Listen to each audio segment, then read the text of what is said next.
안녕하세요. 오늘 저희가 좀 깊게 살펴볼 내용은요. 바로 2025년부터 한국에서 의무화되는 기후공시입니다. 한국회계 기준원 KSSB죠. 거기서 나온 공개 초안 자료들을 보니까 이게 정말 큰 변화구나 싶더라고요.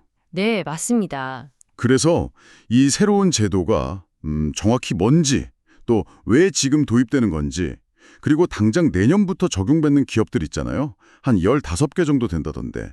이 기업들을 포함해서 국내 기업들한테 이게 어떤 의미가 있을지 오늘 좀 집중적으로 파헤쳐 보겠습니다. 네, 이게 그냥 뭐 규제가 하나 더 생겼다 이런 차원이 아니고요. 아시겠지만 기후 위기 대응이나 뭐 지속 가능성 이런 거에 대한 전 세계적인 압박이 있잖아요. 특히 국민연금 같은 큰손 투자자들이 이제 비재무적인 성과, 그러니까 ESG를 굉장히 중요하게 보거든요. 그렇죠. ESG 중요하죠. 네, 그런 흐름 속에서 나온 좀 필연적인 조치라고 봐야 하고요. 또 유럽연합의 CSRD나 미국 SEC의 기후공시 규칙처럼 이런 글로벌 기준하고 발을 맞추는 의미도 큽니다. 결국 우리 기업들이 국제 무대에서 경쟁력을 지키려면 꼭 필요한 과정이라고 할 수 있겠습니다. 글로벌 스탠다드하고 연결되는 게 핵심이군요. 그럼 이 의무화 구체적으로 일정이 어떻게 되나요? 좀 단계적으로 한다고 들은 것 같은데? 네, 맞아요. 단계적으로 적용됩니다. 일단 첫 시작은 2025년인데요. 이때는 자산 2조 원 넘는 코스피 상장사들 한 15곳 정도가 먼저 시작하고요. 15곳이요? 생각보다 적네요, 처음엔. 네, 일단 시작은 그렇게 하고요. 그 다음엔 2027년에 자산 1조 원 이상, 또 2029년에는 5천억 원 이상 기업으로 이렇게 점점 넓혀가고요. 최종적으로는 이제 모든 코스피 상장사가 포함될 예정입니다. 모든 코스피 상장사까지요? 네, 뭐 유럽연합이나 미국, 싱가포르 같은 다른 주요국들도 보면 대부분 2025년에서 2027년 사이에 의무화를 시작하거나 확정했거든요. 그러니까 한국은 이런 흐름에 좀 발빠르게 따라가는 뭐랄까 패스트 팔로워 전략을 택한 셈이죠. 흐름을 놓치지 않겠다는 거요. 기준은 어떤 걸 따르게 되나요? 이게 뭐 국제적으로 통용되는 그런 기준인가요? 네, 핵심은 그 국제지속가능성기준위원회 ISSB라고 하죠. 거기서 만든 기준을 따릅니다.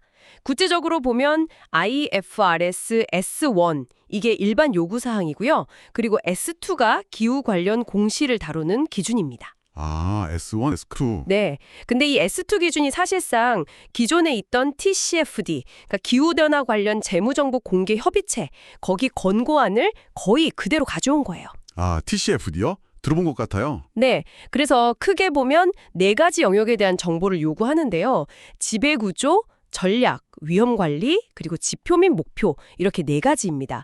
예를 들어서 전략 항목이다. 그러면 기후변화가 우리 회사 사업 모델이나 재무계획에 구체적으로 어떤 영향을 주는지 그냥 뭐 위험하다 이게 아니라 실질적인 분석을 내놔야 하는 거죠. 4가지 핵심 영역에 대한 구체적인 정보 공개라.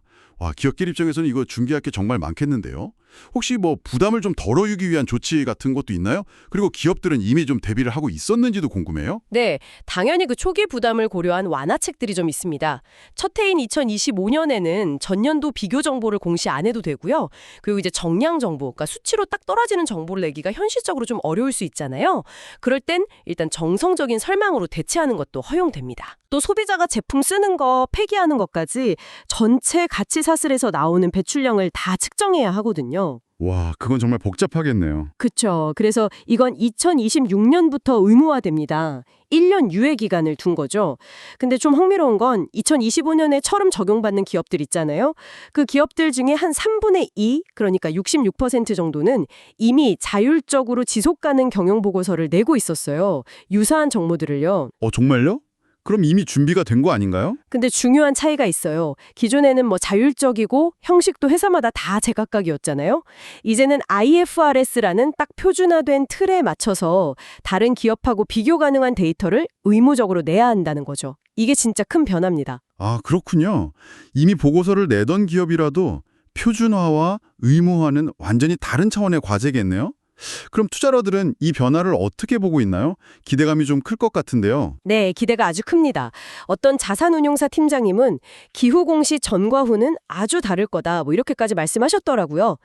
이전에는 기업들이 좀 보여주고 싶은 정보 위주로 예를 들면 3년 전 배출량이라든지 아니면 일부 사업장 데이터만 공개하는 경우도 있었거든요. 그렇죠. 좀 단편적이었죠. 네. 근데 이제는 글로벌 표준에 따라서 구체적인 데이터는 물론이고 감축 목표 그리고 그걸 어떻게 실행할 건지 계획까지 다 투명하게 공개해야 하니까요. 이거 기후 대응을 잘하는 기업한테는 당연히 좋은 평가로 이어지고 자본 조달 비용이 줄어든다든지 하는 실질적인 이익으로 연결될 수 있습니다. 그러니까 이게 단순히 규제를 지키는 걸 넘어서 어쩌면 새로운 경쟁 우위를 확보할 기회가 될 수도 있다는 거죠. 그렇군요. 규제가 오히려 새로운 기회가 될 수도 있다 이 말씀이시네요. 여러분께서 만약 해당 기업 임직원이시거나 혹은 투자자시라면 정말 주목하셔야 할 변화인 것 같습니다. 그럼 기업들은 당장 뭐부터 준비해야 할까요? 특히 아까 자료에서 잠깐 언급됐던데 물류나 운송처럼 탄소 배출이 좀 많은 산업은 더 철저하게 준비해야 할 것 같은데요. 정확합니다. 2025년 시행까지 시간이 그렇게 많지 않아요. 내부적으로 공시를 전담할 조직을 좀 꾸리고 필요한 데이터를 정확하게 수집하고 또 검증할 수 있는 시스템을 구축하는 게 가장 시급합니다. 특히 스코프 3 같은 복잡한 데이터는 협력사들하고도 긴밀하게 협조해야 하고요. 말씀하신 대로 물류나 운송업계처럼 이 가치사슬 전체의 배출량 관리가 중요한 곳들은 더 체계적인 접근이 필요하겠죠. 최종 기준안이 올해 2024년 하반기에 확정되고 이제 법제화될 예정이니까요. 그 전에 미리 준비 시스템을 갖춰놓는 게 중요합니다. 여러분의 조직에서는 이 변화에 어떻게 대비하고 계신가요?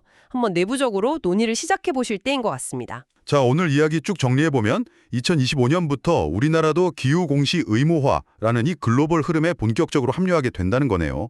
핵심은 TCFD 그리고 ISSB 기준에 기반한 표준화된 정보 공개로의 전환이고요. 그렇습니다. 기업에게는 이게 분명 쉽지 않은 도전 과제일 텐데요. 동시에 투자자의 신뢰를 얻고 또 장기적인 지속 가능 경쟁력을 확보할 수 있는 아주 결정적인 기회이기도 합니다. 여기서 이제 중요한 질문은 이거죠. 여러분의 조직은 이 규제 변화라는 파도를 어떻게 넘어서서 이걸 오히려 전략적인 기회로 활용할 수 있을까 하는 점입니다. 맞습니다. 자율공시에서 의무공시로 또 각자 방식에서 표준화된 방식으로 바뀌는 것. 이렇게 강화된 투명성이 앞으로 우리나라 산업의 어떤 경쟁 구도나 투자 자금의 흐름을 근본적으로 어떻게 바꿔놓을지 주목해야 할 것 같습니다. 단순히 규제를 지키는 것을 넘어서 이 변화 속에서 또 어떤 새로운 비즈니스 기회를 찾을 수 있을지 한번 고민해보는 건 어떨까요?